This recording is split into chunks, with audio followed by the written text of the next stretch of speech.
चीज का प्रयोग कई प्रकार के व्यंजनों में होता है और व्यंजन बनाने की विधि के अनुसार चीज भी अलग अलग आकार में इस्तेमाल करने की आवश्यकता पड़ती है। ये मशीन बड़ी ही खूबसूरती से चीज को हर प्रकार के आकार में काटने में सक्षम है, चाहे वो छोटे छोटे बारीक चौकोर आकार के टुकड़े हों या फिर लंबे लंबे टुकड़े। ये मशीन हर तरह से चीज को काटने में सक्षम है।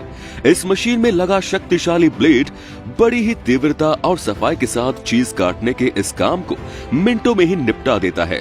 यही नहीं, सांचे वाले ब्लेड के अलावा बड़े गोलधार ब्लेड के माध्यम से भी चीज को पतले पतले आकार में काटा जा सकता है, जिसका प्रयोग विशेष व्यंजनों को बनाने के लिए किया जाता है। नंबर 2, सिका। यहाँ इस बड़ी फैक्ट्री में टमाटरों को ग्रेवी इत्यादि बनाने के लिए इस्तेमाल होने वाली टमेटो प्योरी के लिए उसे तैयार करने का काम होता है। खेतों से टमाटरों को सीधा इस फैक्ट्री में लाने के बाद जहाँ लगी बेहद क्रांतिकारी मशीन इन सभी टमाटरों में से उन टमाटरों को अलग कर देती है जो टमाटर हरे होते हैं, जिन्हें मशीन के दूसरे हिस्से से बाहर कर दिया जाता है। उसके बाद इन टमाटरों को लंबी कन्वेयर बेल्ट पर भेजा जाता है, जहां इन टमाटरों को दो अलग अलग तरीकों में बदल दिया जाता है। एक रूप होता है जहां इन टमाटरों को अच्छे से पीसकर प्योरी तैयार की जाती है और दूसरे टमाटरों को थोड़ा थोड़ा भाप के द्वारा गला दिया जाता है। इस प्रकार की प्योरी दरअसल होटलों में व्यंजनों को बनाने के दौरान काफी अधिक इस्तेमाल की जाती है। जब इन टमाटरों को अच्छे से तैयार कर लिया जाता है तो कन्वेयर बेल्ट पर अनेकों डब्बों को रख दिया जाता है, जहां इनके अंदर गले टमाटर और प्योरी को बड़ी ही तेज गति से भरा जाता है, जिन्हें बाद में पैक करके बेचने के लिए भेज दिया जाता है। Number 3, ABB flash peakers. ये बेहद क्रांतिकारी मशीन दरअसल पिज्जा तैयार करने का काम करती है। पिज्जा का डो तैयार कर लेने के बाद जब कारीगर इन्हें एक लाइन में रख देते हैं तो इस मशीन के अगले भाग से निकलने वाली लाल रंग की सॉस इन पर टपका दी जाती है। उसके बाद आती है मुख्य मशीन, जहां इस मशीन के साथ लगी लंबी लंबी भुजाएं बड़े ही मजेदार तरीके से सॉस को पिज्जा के लिए तैयार डो पर गोल गोल घुमाकर लगाई जाती है, जिससे काफी अधिक समय लेने वाला काम बड़े ही कम समय में निपट जाता है। और फिर जब ये डो आगे पहुंचते हैं तो कारीगर इन पर टोपिन लगा देते हैं और अंत में इन्हें ओवन में सेक कर इन्हें तैयार कर लिया जाता है खाने के लिए। Number 4 is maestro professional.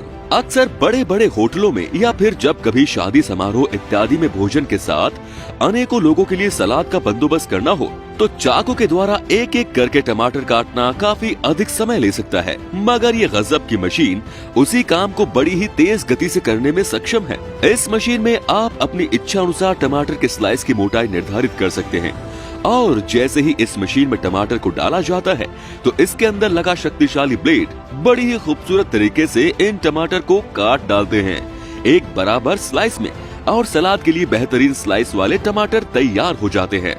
Next is honeys.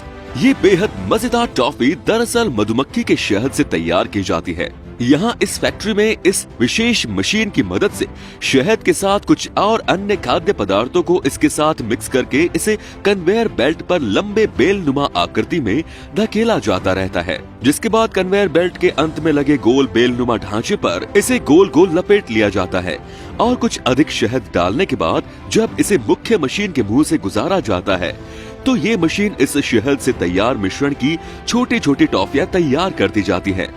ये मशीन बड़ी ही तेज गति से इन टॉफियों को बनाती है और उन्हें फैलाते हुए बाहर निकालती है ताकि ये आपस में चिपके ना, और अंत में इन टॉफियों के ठोस हो जाने के बाद ये मशीन इन्हें एक लाइन में लगाते हुए पैक कर दी जाती है, जिसके बाद इन्हें बाजार में बेचने के लिए भेज दिया जाता है। नेक्स्ट इज फ्रिटर्स मल्टीप्लेस्ट। यहाँ ये बेहद विशाल मशीन दरअसल आटे के एक अलग आकार वाले ब्रेड बनाने का काम करती है। आटे के डो को चपटा करने के बाद ये मशीन बड़ी ही मजेदार तरीके से इस लंबे आटे के टुकड़े पर गांठ मार देती है, जो कि जरूरी होता है इस विशेष प्रकार के ब्रेड को रूप देने के लिए। आटे को यूं गांठ मारने का काम ये मशीन इतनी रफ्तार के साथ करती है कि आम इंसान के लिए इसी काम को हाथों द्वारा करना काफी अधिक समय ले सकता है। ये बेहद मजेदार मशीन आटे के लंबे टुकड़े से गोल आकार के साथ साथ काफी अधिक जटिल आकार वाले ब्रेड को बनाने में भी सक्षम है, जो कि इंसान के द्वारा हाथों से करना बहुत अधिक समय ले सकता है और फिनिशिंग भी शायद उतनी अच्छी न आए जितनी अच्छी फिनिशिंग इस मशीन के द्वारा दी जा सकती है। Next is Ishita. इस विशाल मशीन में चिप्स को सेकने के बाद उन्हें पैक करने की तैयारी की जा रही है। इन चिप्स को ऐसे भी खाया जा सकता है, मगर इन्हें और अधिक स्वादिष्ट बनाने के लिए इन पर कई प्रकार के मसाले लगाए जाते हैं। इसके लिए इन्हें लंबी लंबी कन्वेयर बेल्ट पर गुजारा जाता है, मसालों को इन पर अच्छे से चढ़ाने के लिए। यहाँ एक मुख्य मशीन भी होती है शंकु के आकार की, जिन पर इन चिप्स को डाला जाता है और इसके चारों तरफ से चिप्स थोड़ा थोड़ा करके इसके अंदर जाते रहते हैं, जहाँ इन पर एक अलग लाल रंग का मसाला लगा दिया जाता है। इन्हें और अधिक स्वादिष्ट बनाने के लिए और जब ये पूरी तरह तैयार हो जाते हैं तो इन्हें अंतिम मशीन में पैक करके बाजार में बेचने के लिए भेज दिया जाता है। And the last is Ishida potato wafer. Ishida potato द्वारा ही बनाई गई ये मशीन दरअसल आलू को पैक करने का काम करती है, लेकिन इस मशीन की एक और खासियत है जो इसे अन्य पैक करने वाली मशीनों की तुलना में अलग करती है, और वो है पैकिंग के दौरान आलूओं का सही वजन करना, ताकि हर एक पैकेट में एक समान वजन रहे आलूओं का। अगर तरल पदार्थों का पैक करना हो तो वो साधारण पैकिंग वाली मशीन के माध्यम से किया जा सकता है, मगर आलू आकार में एक दूसरे से छोटे बड़े होते हैं, तो ऐसे में उनके वजन का सही आकलन लगाकर ये मशीन उन्हें बड़ी ही तेज गति से पैक करने में सक्षम है और अधिक समय लेने वाले काम को चुटकियों में निपटाने में काफी निपुण है। तो दोस्तों, आज की वीडियो में बस इतना ही। आपको ये वीडियो पसंद आई हो तो प्लीज वीडियो को लाइक करें और साथ ही शेयर करना न भूलें। धन्यवाद।